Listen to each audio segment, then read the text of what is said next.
Assalamualaikum warahmatullahi wabarakatuh. Saya akan membawakan video pembelajaran tentang ejaan bahasa Indonesia untuk memenuhi tugas UTS Bahasa Indonesia dengan dosen pengampu yaitu Bapak Budiman MPD. Nama saya Cynthia Agustina Siregar dari kelas MM 4 dengan NIM 0703212037 matkul UTS Bahasa Indonesia. Hal pertama untuk mengerti tentang ejaan yaitu kita harus tahu tentang pengertian ejaan. Ejaan merupakan sebuah ilmu yang mempelajari bagaimana ucapan atau apa yang dilisankan oleh seseorang ditulis dengan perantaraan lambang-lambang atau gambar-gambar bunyi. Menurut Tasai 2002 mengemukakan bahwa ejaan adalah keseluruhan peraturan bagaimana melambangkan bunyi ujaran dan bagaimana hubungan antar lambang-lambang itu. Secara teknis, yang dimaksud dengan ejaan adalah penulisan huruf, penulisan kata, dan pemakaian tanda baca. Yang kedua tentang sejarah perkembangan ejaan. Yang pertama ada ejaan Ophujen 1901. Ejaan Ophujen didasarkan atas prakarsa pemerintah Hindia Belanda menugaskan Charles Adrian van Ophujen untuk menuliskan bahasa Melayu. Tugas itu diselesaikan pada tahun 1901. Sejak permulaan usahanya pada tahun 1896. Sejak tahun 1901, itulah baru timbul keseragaman ejaan untuk menuliskan bahasa Melayu. Kelebihan Ophujen yaitu berhasil menghindarkan kesulitan penulisan bahasa Melayu dan huruf Arab Melayu ke dalam huruf Latin, membantu pemerintah Hindia Belanda dalam menjalankan roda pemerintahan, membantu penyebaran bahasa-bahasa daerah secara lebih luas dengan mencetak buku-buku pelajaran dan buku lain dalam bahasa daerah tersebut dengan huruf Latin. Ejaan Sowandi atau ejaan Republik. Ejaan Republik atau ejaan Republik adalah ketentuan ejaan dalam bahasa Indonesia yang berlaku sejak 17 Maret 1947. Ejaan ini kemudian juga disebut dengan nama ejaan Sowandi, Menteri Pendidikan dan Kebudayaan kala itu. Ejaan ini menggantikan ejaan sebelumnya yaitu ejaan Van Ophujen yang mulai berlaku pada tahun 1901. Perbedaan-perbedaan antara ejaan ini dengan ejaan Van Ophujen adalah huruf OE menjadi U seperti pada kata gue, roe yang diubah menjadi guru. Bunyi hamzah dan bunyi sentak yang sebelumnya dinyatakan dengan tanda kutip ditulis dengan huruf K. Seperti kata-kata, tak, pak, maklum, dan rakyat. Kata ulang boleh ditulis dengan angka 2 seperti ubur-ubur, bermain-main, ke barat-baratan. Awalan di dan kata depan di kedua-duanya ditulis serangkai dengan kata yang mengikutinya. Kata depan di pada contoh di rumah, di sawah tidak dibedakan dengan imbuhan di pada dibeli dan dimakan. Yang ketiga ada ejaan pembaruan atau ejaan Prijono Katopo.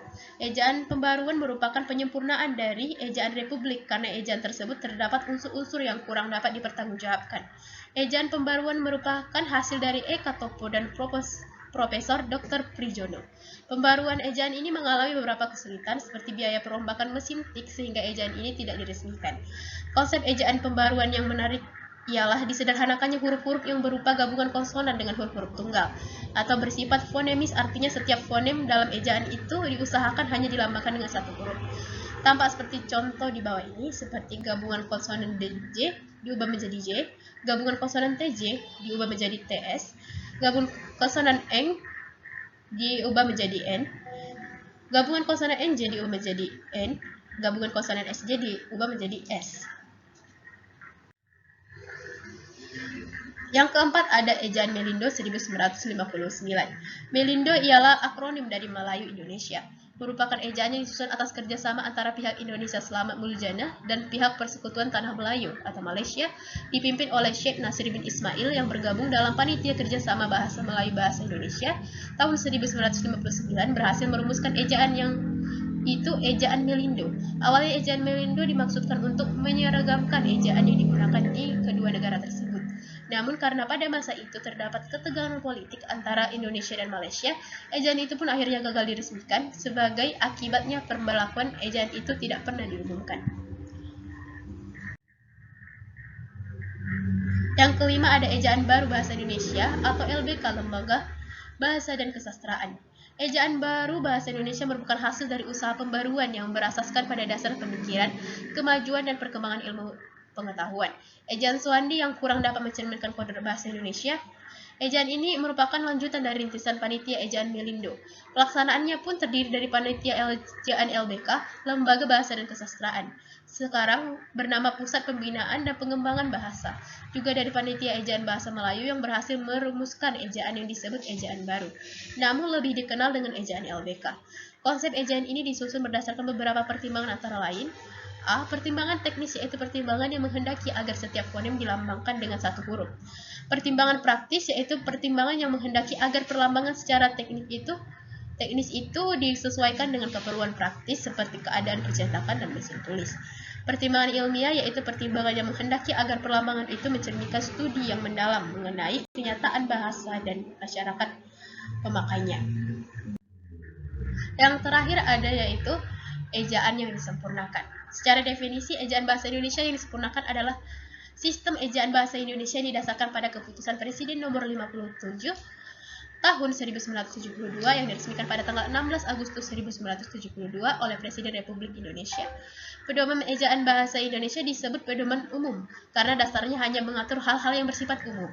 Namun ada hal-hal lain yang bersifat khusus yang belum diatur dalam pedoman itu, yang disesuaikan dengan bertitik tolak pada pedoman umum itu. Ejaan yang disempurnakan merupakan hasil penyempurnaan dari beberapa ejaan yang disusun sebelumnya, terutama ejaan Republik yang dipadukan pula dengan konsep-konsep ejaan pembaruan, ejaan Melindo, dan ejaan baru.